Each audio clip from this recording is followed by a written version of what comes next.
with Scott Allen. Hello, I am your host, Scott Allen, and this is Phronesis, Practical Wisdom for Leaders. If the topic is leadership, I'm in. I've spent more than 20 years in the field teaching, learning, writing, and questioning.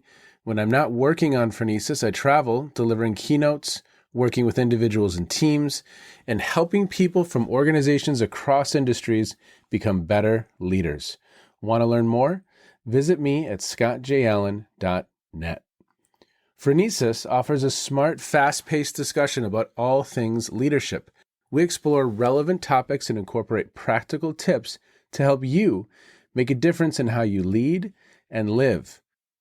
Listen Notes lists Phronesis in the top 3% of podcasts worldwide. Phronesis is the official podcast of the International Leadership Association. ILA brings together those who teach, study, and develop leadership, advancing leadership knowledge and practice for a better world. Learn more at ila-net.org.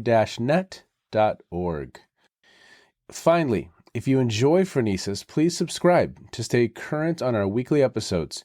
If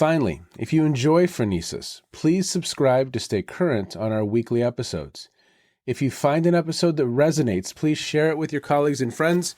And if you want more content, subscribe to my newsletter, The Leader's Edge. The link is in the show notes. As always, thanks for listening. And now, here's today's show. Okay, everybody, good afternoon, good evening, good morning. Today, I have Patti Sanchez, and this is going to be a fun conversation. She has just published a book with Duarte, and this is going to be really, really cool. I mean, it is a beautiful book. It is just, well, it's everything that aligns with what I would think of when I think of Duarte, Patti, but we'll get into that. But I'm going to tell listeners about you. So everyone, Patti is a communication expert. She has more than 30 years of experience leading transformative marketing initiatives for brands and causes. She is co-author of an award-winning book on change communication called Illuminate, Ignite Change Through Speeches, Stories, Ceremonies, and Symbols. Her writing has been featured everywhere. Fast Company, Forbes, HBR.org, Sloan Management Review. As Chief Strategy Officer for Duarte Inc., Sanchez develops product strategies for the training business and teaches executives and teams how to create authentic connections with audiences and to lead change through persuasive communication. She lives in the Bay Area. She has a canary named Harry Nilsson. Harry Yes. Canary? Is that a Harry Carey? Is there a Chicago connection here? There's a bit of that, yes. Harry Nilsson was a singer-songwriter who I quite enjoy, but also, yes, spent about 5 years outside Chicago as a kid. And so, yes, I do have a fondness for the Cubs. Oh, that's awesome. Patti, thanks so much for being here. I'm thrilled. I can't wait to dig into presenting virtually. Yes. So really quickly, before we do that, is there anything that's not in your bio that listeners should know about you? Well, I just touched on it. I live in Silicon Valley, but my roots are in the Midwest. Spent a good number of years in the Chicagoland area and family from Ohio and Wisconsin. And so I hope that tells you that I'm a decent human being and I follow rules and I enjoy cheese and beer. So, Patti, that's so funny because you said Wisconsin. A little was like, because I'm from Minnesota, right? Oh. And that's where I grew up. Oh, and yeah. So when we left Minneapolis, right, I grew up in a suburb of Minneapolis. And yes, we were in Milwaukee or Madison or Chicagoland or, Des Moines, or there really wasn't too much around within 5 hours. Yeah, they're all great places. And I think it taught me how to be humble and work hard. And so I'm proud of those roots. Oh, well, when I think of any of those areas, Wisconsin, Minnesota, Illinois, it's a great place to be from. That's for sure. Again, this beautiful, beautiful publication, Presenting Virtually, Communicate and Connect with Online Audiences. We were talking before we started. This is going nowhere. It'll be with us in some form or fashion moving forward. And I just see this as such a wonderful opportunity to, in some ways, kind of master another medium, right? I mean, we have maybe a TED Tiles talk, or we have a From the Podium talk, or a webinar. And this is just another medium for us to master. Wouldn't you agree? Absolutely. I think it is the way that we're working now. It wasn't new to me and to many organizations. People have been presenting online for some time since the internet really came to be. Yet it's a lot more pervasive than it ever was. And I think it's a really important medium because it reaches so many people. It's worth investing the time and effort to do it well. It is. And it's opened up so many wonderful opportunities. So I'm a professor in a college of business. I have a world-class scholar coming to speak to my class Thursday evening from Harvard. She's incredible, Barbara Kellerman. She'll be with us, and I can secure her for a price, and I can really, the dates are all over the place. There's so much availability because I can just say a Thursday sometime in the fall, and it doesn't have to be this 3-day excursion for her. And she opens up the computer, helps her students understand her perspective on the topic of leadership, shuts it down an hour later. And I mean, it's just really afforded so many wonderful opportunities, this new medium. Now, is it correct for everything? No. Will it replace being together? No. But I think selectively understanding when this tool and this medium is appropriate, it opens up a lot of opportunities. It really does, right? Absolutely. Yeah. I think the biggest benefits of presenting online are the reach that you get. You can reach so many more people, more quickly, more cheaply in a lot of ways, and the convenience for presenters. But the other benefit that really blew my mind as I started researching how other companies are doing this is inclusion. And it never really occurred to me how this medium democratizes access to information in a similar way to television did. And I think that's profound and important and, again, worthy of attention. I had never thought of that. I hadn't thought of that at all. Talk a little bit more about when you had that insight, because I think you're exactly right. Peter Diamandis, I don't know if you've come across Peter and his work at Singularity University being in the Bay Area, but he talks about once something's digitized, it's demonetized and it's democratized, right? That this medium really does open it up for anyone anywhere in the world to gain access, right? So I love that thinking. Well, it really became apparent in the work that Duarte does with the big global brands that we support on their events. We help their leaders stand on stage and deliver to typically in-person audiences. And of course, they had to pivot to virtual. And what they all realized, Salesforce, Microsoft, Apple, these other really large companies, is that they quadrupled, quintupled, or more their audience size for their events when they went online. But they realized is that they were reaching people in corners of the globe that have never been able to come to their events in the past, who couldn't afford the ticket, couldn't afford the travel, just couldn't give the time. And it really was exposing a wholly new audience to their ideas. And, that's powerful for both sides of the equation, the speaker and the audience. Oh, and that's a great way to say it, for both sides of the equation, for sure, because it just opens it up. It opens it up in a really, really beautiful way. Yeah. Well, and speaking of opening up, okay, so I've had the book for about a day and a half now, so I have not read it cover to cover.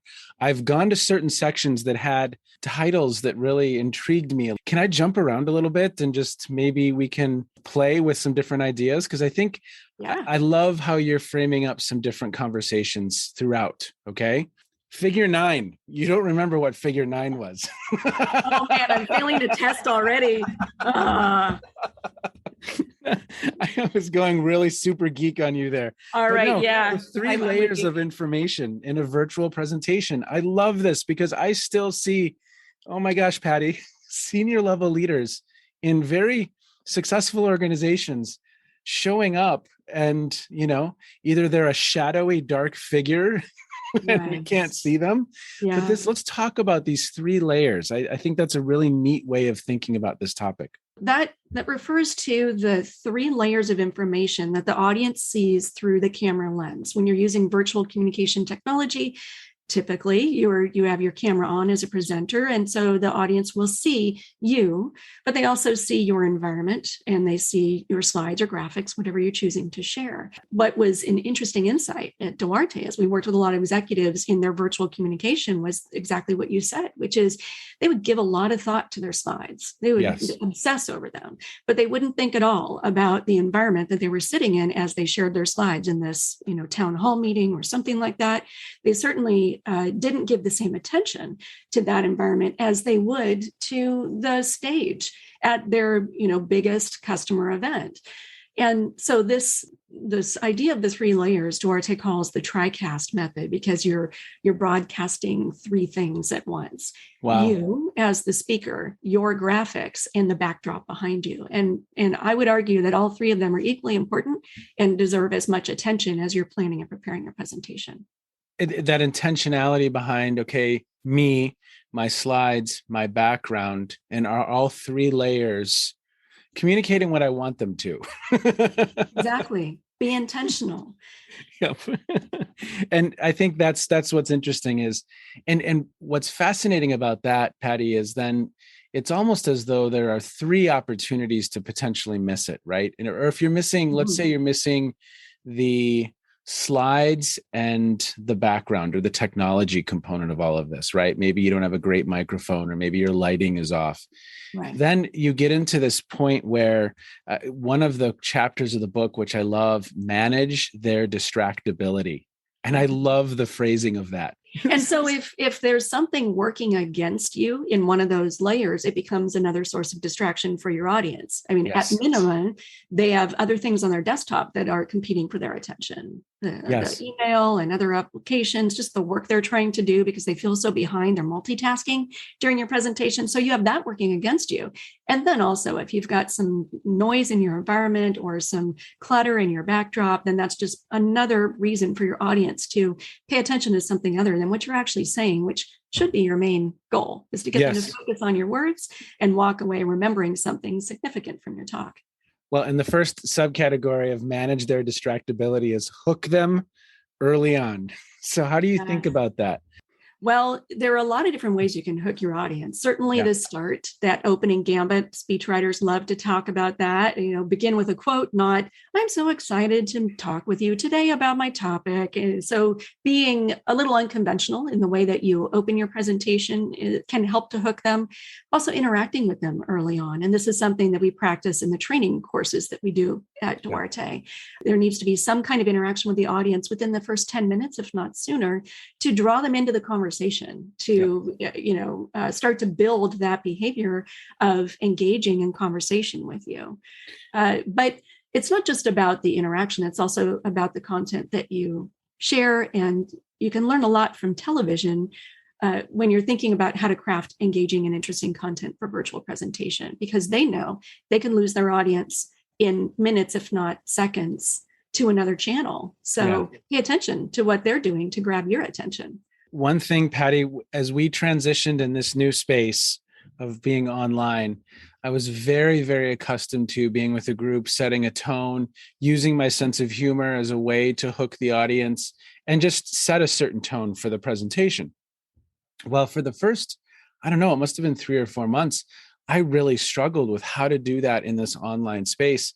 And then literally, I think I was on a jog on the treadmill one day, and I was about to speak to a law firm.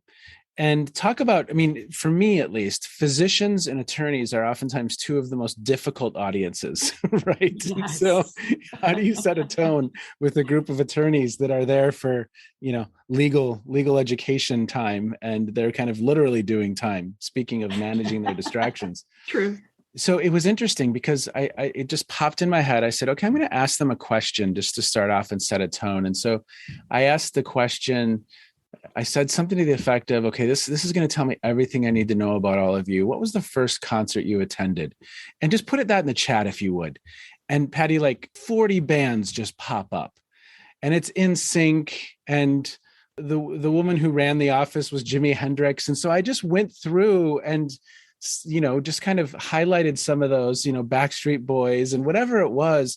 And it created this tone, and people started unmuting and they were commenting to each other. Yeah. And using humor and connecting and hooking them early. I love your way of thinking about that the television has clues, because and Peter Hopwood calls it, I believe, an attention reset. Like, what are we doing to kind of keep people engaged with us in this medium? Because if you're turned to the side, looking down and reading long slides, it's over. Yeah, absolutely. Well, you touched on a couple of strategies you can use to keep that audience engaged and re-engaged. And one of the roots of it is in psychology, and I'm sure you know this, the way that our brains respond to novelty, to new things in our environment, is it causes us to look up and take notice. Yeah. And so when you vary things within your presentation, whether that's the actual content on your slides, the look of the slides, or your tone of voice, it draws your audience back in, because we're just trained to be on the alert for something that's changing. Yeah. And so that's a kind of a hack that you can use to use our brains in your favor to draw their focus back to you. A little bit further on, you start talking about, and the words you choose in the book are just so wonderful: orchestrate purposeful interactions. I might have written in my own writing, make it interactive, but you drill down on this, and I couldn't agree more. We're not just putting you in a breakout for the sake of a breakout or doing a poll for the sake of a poll, but it's purposeful. What are these interactions, and are they purposeful, adding to what we're trying to accomplish? Absolutely. Duarte's philosophy about communication is always rooted in empathy. And that means understanding your audience and what they're dealing with, and also what your intention is for how you want to move them during the presentation. Where are they starting in their thinking and feeling? Where do you want them to end up when you're done? And I think of interactions as another tool you can use to cause that kind of movement. In the book, I talk about 3 types of interactions. It's a very simple rubric, but essentially simple, moderate, and complex interactions. And each of those has a different, I'd say, level of cognitive load on you as the presenter and on the audience. Polls, I think, are useful for taking a quick pulse of your participants. And in that way, it's a light load. It's a quick way to warm people up, but they also don't give your audience or you very much insight. And I start to glaze over when a presenter is using too many polls, because it's low effort. It also feels a little lazy. So I want to mix those up a little bit to keep it more interesting for the audience, but also to draw out deeper insights and discussion with them. So that's what the moderate interactions are for. That's things like asking people a question they can put the answer to in the chat, like the example you shared of, what was the first concert you went to? That's fun. People can quickly share. And it also is a more comfortable way for some people to interact, especially if they're introverted or they need time to think. They can form their words in typed form and put them into the chat. And then the complex interactions are those ones where we're really asking them to engage more deeply in the discussion with you. Go off mute, turn the camera on, go into a breakout room. And those can be really stimulating, but they can also be draining. So I try not to send people into breakouts right away. They need to be warmed up. You got to break the ice, prime the pump before I ask them to do that much work. Well, there are some really unique and interesting advantages. On Thursday night, when I have Barbara Kellerman speak, what I'll do at the end is I'll say, okay, if you would just reflect by putting one word in the chat so we can give Barbara some feedback as to how she did tonight. And it's beautiful, because you'll see inspired, wonderful, excellent, incredible, wonderful. And she leaves feeling great about what she just did.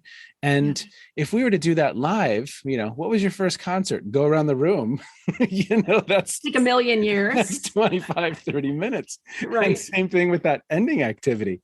So there's so many really neat advantages. I like how you're suggesting that we have to kind of be aware of those levels of interaction, but then also not jump to some of these too quickly. It's empathetic. Yep. Have you ever been in a session where, like you said, face to face, where the speaker wants to so hard to engage the audience? Just, you can tell they really want it badly, and they pose this really lofty question to the group, and dead silence. It's uncomfortable for everybody. Don't do that. It's laddering. Work them up to it. Exactly. And there's nothing more awkward than when however the speaker, often not well, responds to that. Well, you're a quiet group this morning, or Right. Well, let's shame them into I can participating. wait, just Yeah. Cringeworthy. and you just think, oh no. Yeah. Okay, here's a topic that you have in here that I don't think many people would have. But you have some visuals too, I think, with Nancy about, well, the topic is move with intention. In this space, I think we think of ourselves as being locked into this box and we can't move, but there's options. Would you talk a little bit about that, moving with intention? For sure. I'll say why I think it's important first. Yeah. Because as I was researching and writing this book, what really stood out to me is, as the central challenge of virtual communication, is the way it diminishes our presence. Presence is essential to building relationships, for people to feel like they're connected with each other. And yet, when we're trying to communicate through a screen and a camera and a laptop and all of this technology, it can make it feel like essentially there were walls between us. Yep. So I think it behooves the speaker or the presenter to work a little harder to project their presence into the room of their online audience. And we can do that a few ways. The first is, you mentioned it earlier, by making eye contact with the camera, but also by using our facial expressions and our gestures, also purposefully, intentionally. Yes. So the idea that you can amplify your presence, make your audience feel more like you're there with them is helped by you using your face and your body to underscore the things that you're saying. And this is something that we teach in our Captivate workshop for on-stage presentations. A speaker needs to take up space, and you can block the stage with movements that support what you're saying. The same is true with virtual communication. Yes, the square is a little smaller, but anything that is seen within the camera's field of view is a device that you can use to reinforce your message. So just hold your hands up a little higher. Yes. And use your hands to, for instance, to amplify your feeling, like, hands on heart to show how much affection you feel, or to signify something like some numbers that you're communicating, 1 through 10, or to essentially draw lines in the air to help your audience see something that you're describing. Maybe that's conceptual. I call that delineating in the book, but essentially it's another device you can use to communicate information, your hands. Yes. Yes. Well, device, that's such an important word. I mean, device, a tool, you've used the word hack. I think these are all options that each one of us have. And are we aware of these different tools or options to engage? And are we intentional then about how we're using, whether it's a poll, whether it's a breakout, whether it's our voice, whether it's moving forward a little bit, and being more intentional about a gesture. If I put my hand to my chin as I'm listening, all of those are, and again, I think I'd never thought of this before. You said it, but television really does give us a nice example. For me, radio does as well, because sometimes when I'm presenting, I feel a little bit like a DJ, right? Good morning and welcome to my session. Yes. Here's some Led Zeppelin for you. Oh, I'm listening. Because you're kind of, you're manufacturing your energy, but to your point, you have to amplify that a little bit to help that shine through to the audience, right? For sure. And I'm glad that you mentioned radio, because I also talk about it in the book. And I think it was the original virtual communication in a lot of ways, reaching big audiences through a technology, now that seems pretty old school, but radio talent early on figured out how to hold an audience's attention while they're in the middle of doing something else. Yes. They're cooking dinner, they're driving somewhere. And so they figured out how to use dynamic sound to hook that audience and hold them. So you should do the same. Yes. Patti, as we wind down our conversation for today, is there anything else from the book, one or two things that stood out for you that we haven't covered, that you just want listeners to have on their radar?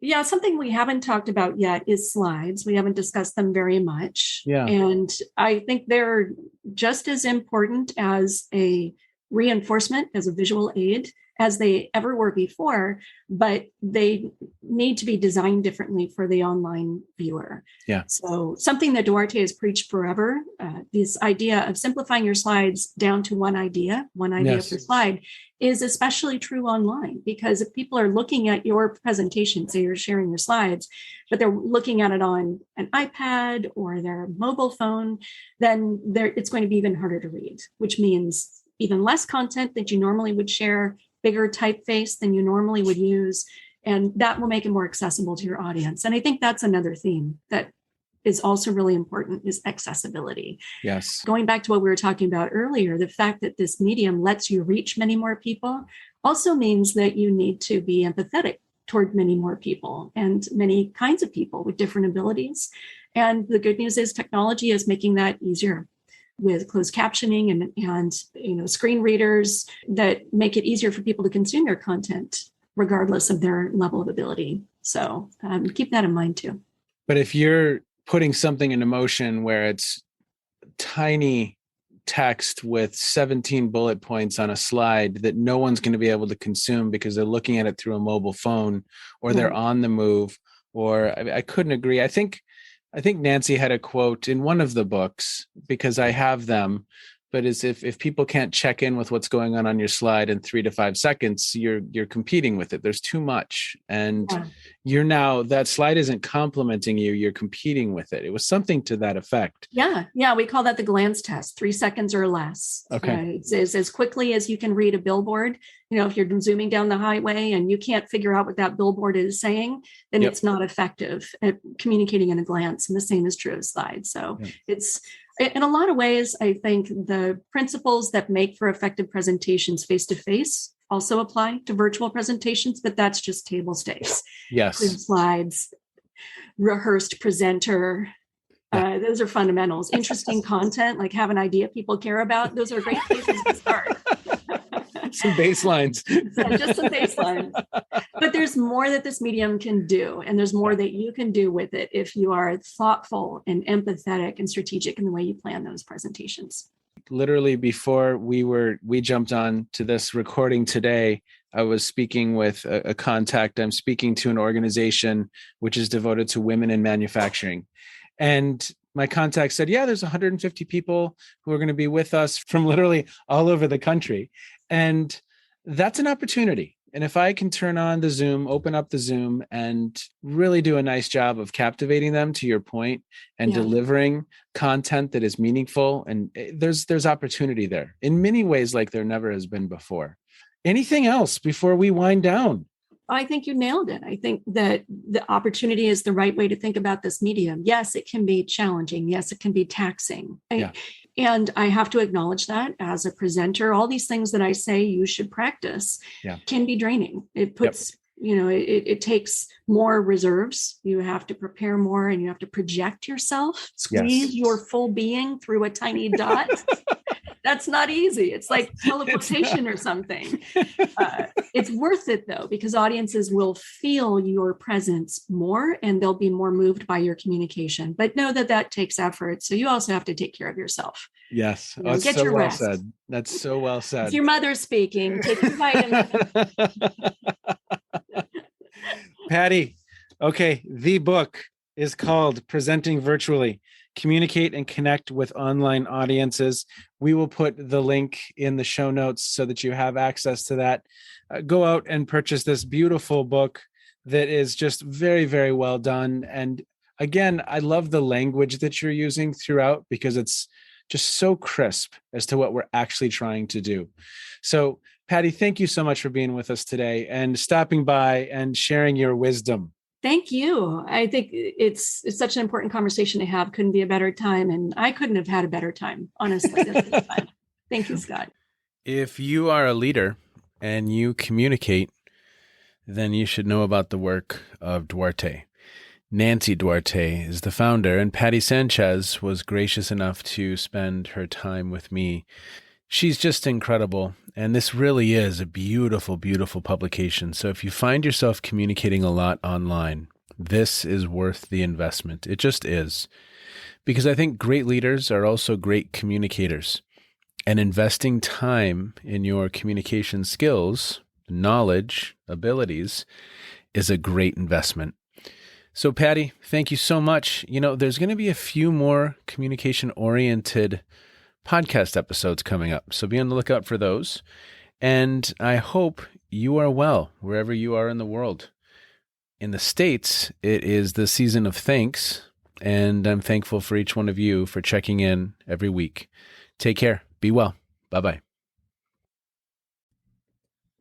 You have just finished another episode of Practical Wisdom for Leaders with Scott Allen. To contact me, visit scottjallen.net or send me a note at scott@scottjallen.net. I'm also on LinkedIn, so let's connect. If you have feedback, I'd love to hear it. And as always, thank you so much for listening. And now here's my daughter, Emily, with the outro.